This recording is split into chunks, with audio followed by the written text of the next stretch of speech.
My husband filed for divorce right after I inherited my mom's fortune. He thought he hit the jackpot, but my mom outsmarted him. I think we should separate, Derek said it casually, standing in our kitchen. Thursday evening, 6:47 p.m. I was making his favorite dinner, chicken parmesan, the recipe his mother taught me. He didn't even wait for me to turn around, just dropped it like he was commenting on the weather. This isn't working anymore. You've changed. I've changed. I think we'd both be happier apart. The wooden spoon in my hand stopped stirring. The sauce bubbled, popped, burned my wrist. I didn't feel it. Separate, I repeated. Not a question, just testing the word. Yeah, divorce, clean break. We can be adults about it. I turned slowly, looked at him, really looked. At the man I'd defended to my mother for 3 years. The man she'd never trusted. The man she'd tried to warn me about in her quiet, careful way. The man who'd spent the last month treating me like an ATM machine after my mother died and left me everything. I always knew my mother was smart, sharp, observant. She could read people like books, see through lies, spot manipulation, predict behavior with unnerving accuracy, but I didn't know how smart until she was gone. Until her final move played out exactly as she'd planned. Mom never liked Derek. She never said it directly, never outright criticized him or forbade the relationship, but I could tell. I always could tell. During visits to her house in Oak Park, she'd go quiet when Derek talked about his big plans, his opportunities, his ventures that just needed capital. She'd raise her eyebrows when he mentioned needing money for some business idea, some investment, some can't-miss opportunity. Her questions sounded like statements, like she already knew the answers, like she was testing him, watching him fail. Mom, why can't you just be happy for me? I'd asked, after one particularly tense dinner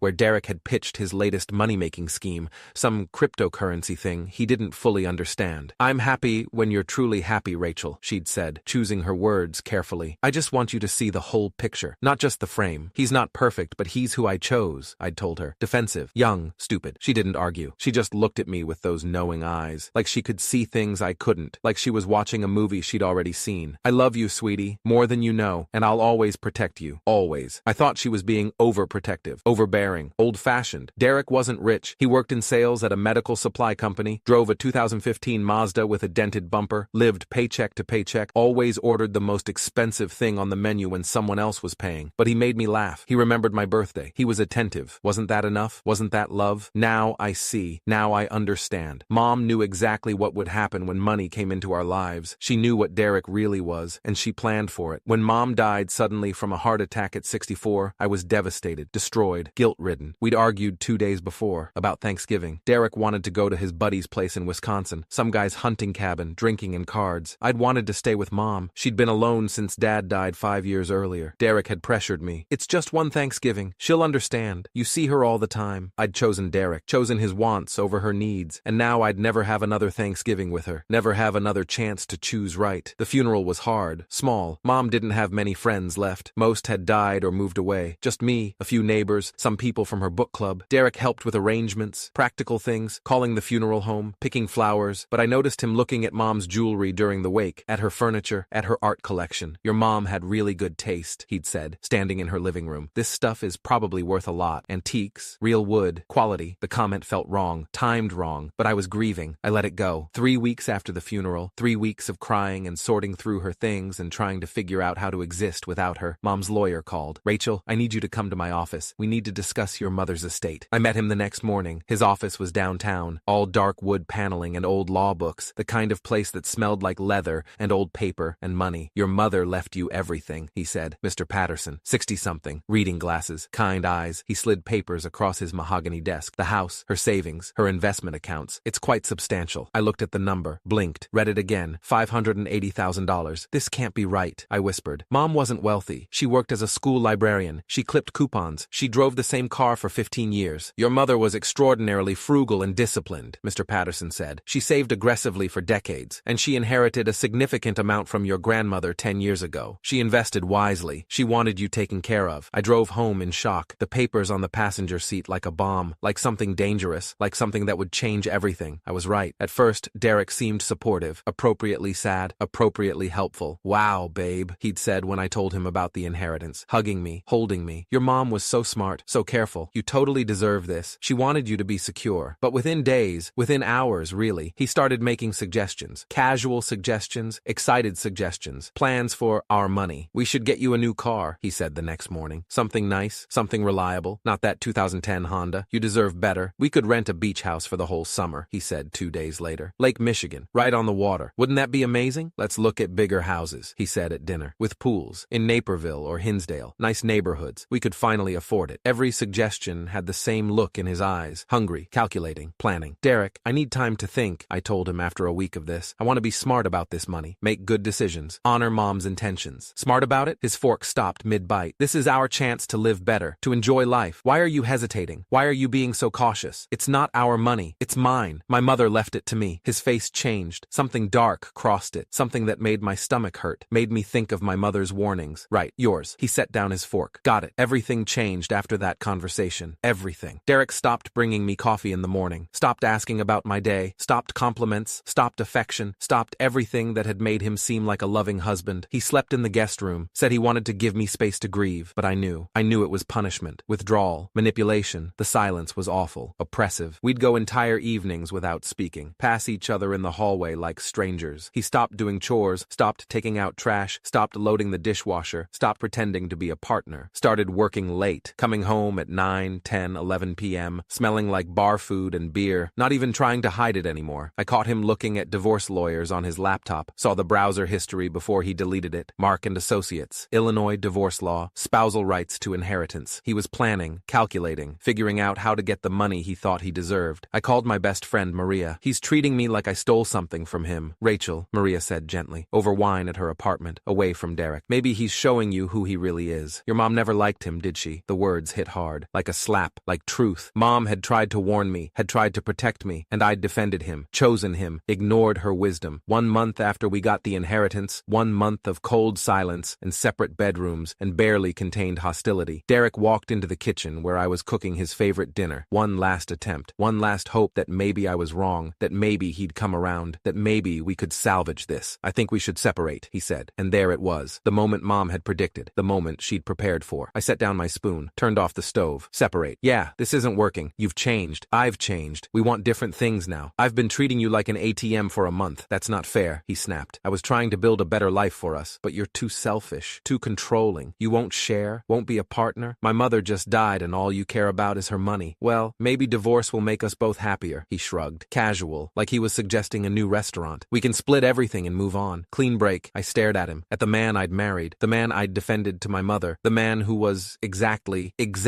who she'd thought he was. Okay, I said calmly, but there's something you should know first. I walked to our home office, opened the safe, retrieved the folder Mr. Patterson had given me, the folder I'd read 3 times, the folder that had made me cry and laugh simultaneously. I slid it across the kitchen counter to Derek. Read page 9, section 4B. Derek opened it confidently, smirking, probably thinking it was the will, thinking he'd already researched Illinois law, thinking he knew his rights, thinking he'd get half. His face went from smug to confused to pale. He read out loud, voice shaking. If my daughter Rachel Chen is married at the time of my passing, she will not receive any portion of this inheritance unless she is legally divorced within 6 months of my death. No spouse, current or former, may claim any portion of this estate under any circumstances. If Rachel remains married past the 6-month deadline, all assets will be donated in their entirety to the American Heart Association. The kitchen went silent, dead silent. You mean, Derek's voice cracked, if we divorce, you get the money? All of it? Every single penny, I said, voice steady. But if we stayed married, if we were still married 6 months from Mom's death, neither of us would see anything. It would all go to charity. The deadline is in 3 weeks. Derek stared at the papers, his hands shaking, actually shaking. Your mother planned this. She set a trap. She sure did, 2 years ago, right after you asked her for the 3rd loan. His face went red, then pale, then red again. We both remembered. The time he'd asked her to invest $15,000 in his friend's restaurant. The time he'd wanted her to co-sign a loan for a boat. The time he'd suggested she help with a down payment on a bigger house. Mom had said no every time, politely, firmly, but she'd been taking notes, watching, planning. She trapped me, Derek whispered. She protected me, I corrected. There's a difference. Derek slumped into a chair. But I talked to a lawyer. He said spouses get half of inheritance in Illinois, community property or whatever, not inheritance with conditions. Mom researched Illinois estate law extensively, worked with Mr. Patterson for months to make it bulletproof. Airtight. The condition is legal and binding. So if I divorce you, I get nothing, nothing. And if I stay married to you, we both get nothing. It all goes to charity in 3 weeks. His face cycled through emotions. Anger, disbelief, calculation, desperation. Rachel, please. Suddenly soft, suddenly pleading. I'm sorry. I've been an ass. We don't have to divorce. We can work this out. Go to counseling. Start over. Too late. Way too late. I'd seen who he really was. Who he'd always been. Who Mom had seen from the beginning. No, Derek, you just proved exactly what you are. You were ready to leave me 2 minutes ago. know. The only thing that changed was learning about mom's conditions, learning you won't get money either way. That's not, you married me for money you thought would come eventually. When mom died, when I inherited, you were playing the long game, but mom was playing longer. He couldn't argue. We both knew I was right. I'm filing tomorrow. You have until the end of the week to find a place. Stay in the guest room until then. As I dumped the chicken parmesan in the trash, his favorite meal, wasted, I felt something I hadn't felt in months. Peace, clarity, freedom. Mom had seen this coming from miles away, years away, and she'd made sure I'd be protected, be safe, be free of him. 3 months later, I was divorced and $580,000 richer. Derek tried to fight it, hired an expensive lawyer he couldn't afford, argued about the conditions, claimed duress, claimed manipulation, claimed unfairness. But mom's conditions were ironclad. No loopholes, no ambiguity, no way for him to get a single penny. The judge actually smiled reading it. Your mother was a very intelligent woman, Mrs. Chen. This is the most well-crafted protective trust I've seen in 30 years. Derek moved to a tiny apartment in Cicero, started driving for Uber to make rent. His Facebook went quiet. His Instagram disappeared. I bought a beautiful house in mom's old neighborhood, Victorian, garden, windows that let in light. I planted vegetables she'd loved, tomatoes, basil, zucchini, spent evenings reading in her favorite chair I'd inherited. I quit my stressful corporate job, started consulting, set my own hours, controlled my own life. I traveled to Ireland, the place mom had always wanted to visit but never had time for. I walked the cliffs of Moher and cried thinking about her wisdom, about her love. Derek still texts sometimes when he's drunk. 2 a.m. messages, apologies, regrets. I'm sorry, I miss you. I made a mistake, but I know the truth. He doesn't miss me. He misses the money he thought he'd get, the lifestyle he thought he'd have, the windfall he'd been counting on. I'm dating again now, carefully, slowly, with the wisdom mom tried to give me 3 years ago. Sometimes I sit in my garden with coffee and talk to her. Thanks, Mom. You saved me. I can almost hear her laughing. Her final move worked perfectly. She knew Derek would show his true self when money appeared, and she made sure that when that moment came, I'd have everything I needed, and he'd have nothing. Retry.